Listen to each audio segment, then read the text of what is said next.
updates.lrn.fm and join us on Facebook at facebook.lrn.fm.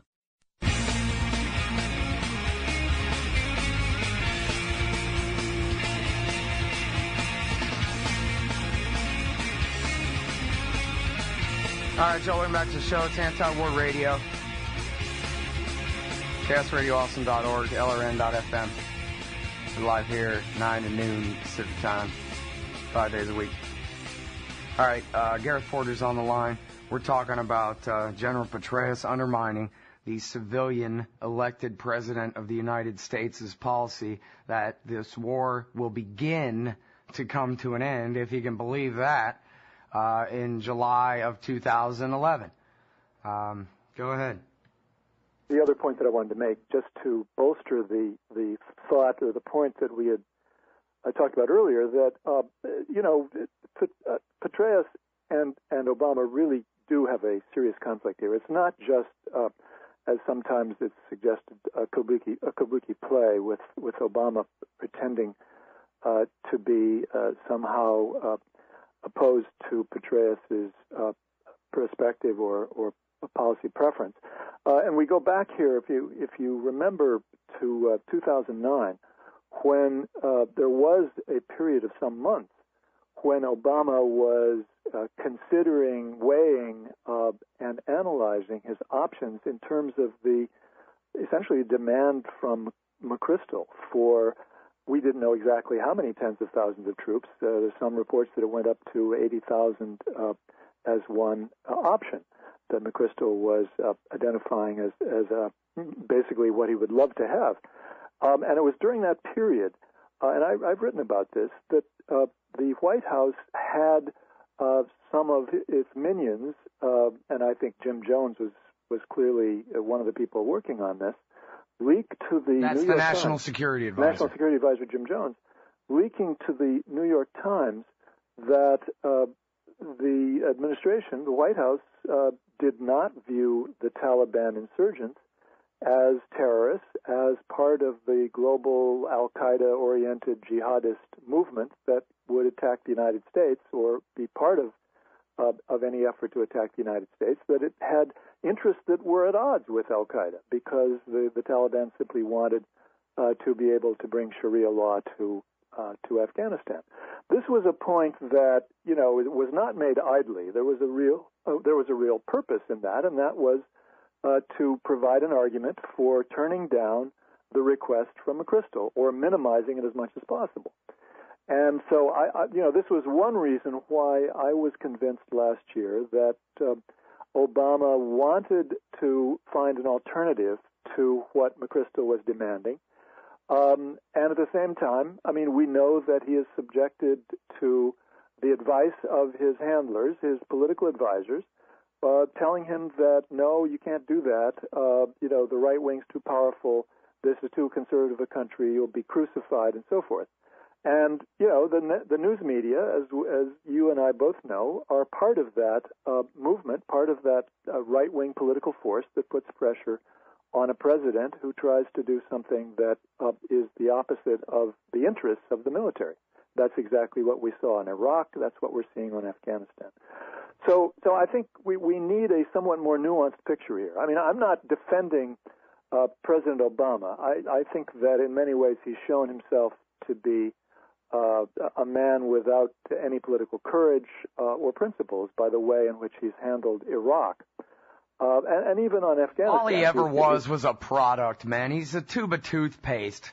He's an American Idol star. He's not a president. He's not anything. Well, I don't disagree with any of that. But at the same time, I think we have to have an understanding that there are bound to be contradictions and, basically real conflicts between the interests of the White House and the interests of the military in terms of, the military wanting things that are not in the interests of, the President of the United States, who has his own concerns, which are different from those of the military. Isn't it funny, though, that, it seems like all the time the civilians want to bomb Iran, and it's the military that says, no, man, all our guys in Afghanistan and Iraq will get killed. Our bases in Bahrain will get bombed. We can't have that.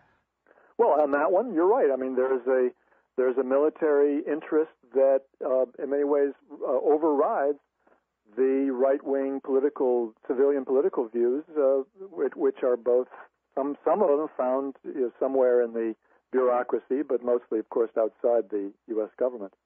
But on when you're the military and you already have your war, your interests are to make that war go on as long as it's necessary to avoid any suggestion that you were defeated, and if possible, to make it possible to pin the blame for the ultimate failure on the civilians in the White House. So, I mean, that's an overriding institutional prerogative. Especially when it's Democrats in the White House. It fits the of course, Vietnam narrative perfectly. That's right, exactly. Mm-hmm. So I just want to underline that we need to depersonalize the analysis of this situation and set aside our feelings about Obama as a fake in some way, as not what he pretended to be or whatever.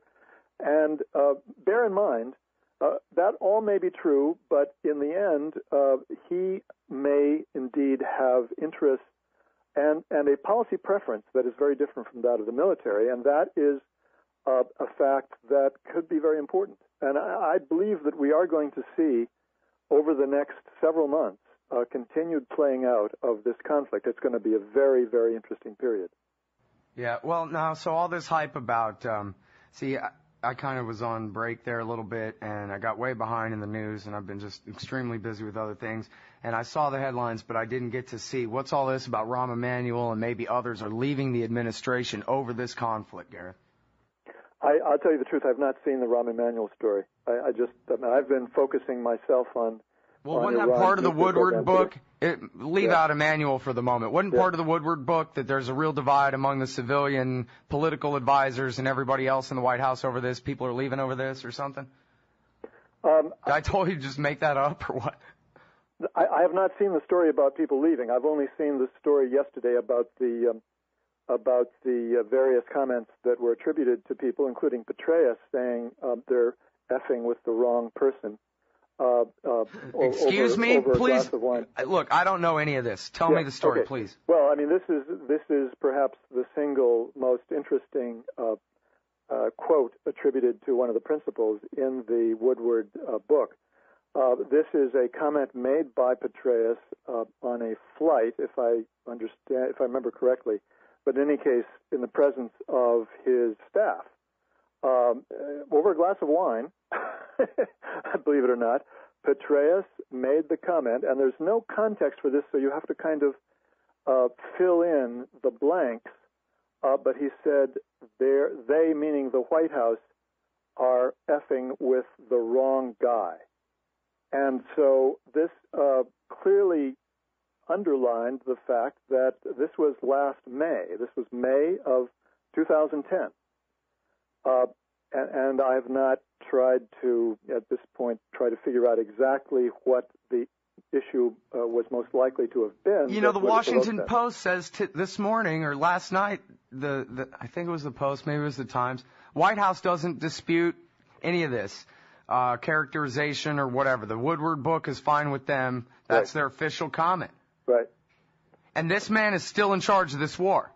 Well, and this, of course, is a reflection of the degree of power that Petraeus has amassed. Yeah, but, you know, even a weasel like Truman told MacArthur, I'm the boss, not you. Later's for you, and that was the end of that.